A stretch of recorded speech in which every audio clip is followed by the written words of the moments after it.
घर जस्तो सुकै किन नहोस्, आफ्नो घर सधैँ राम्रै लाग्छ।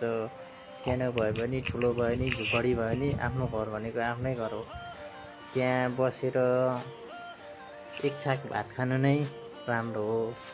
किनभने आफ्नो घर जति सानो जति झुपडी भए नि आफूलाई महलै लाग्छ क्या। मेरो घरदेखि माथिबाट लिएको भिडियो यो चाहिँ है। पारी देखिने गाउँहरू नेपालै पर्छ।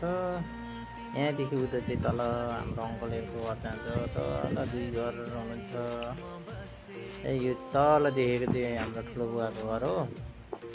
हाम्रो यो इस्कुसको झ्याल बाँस यो चाहिँ हाम्रो घर है।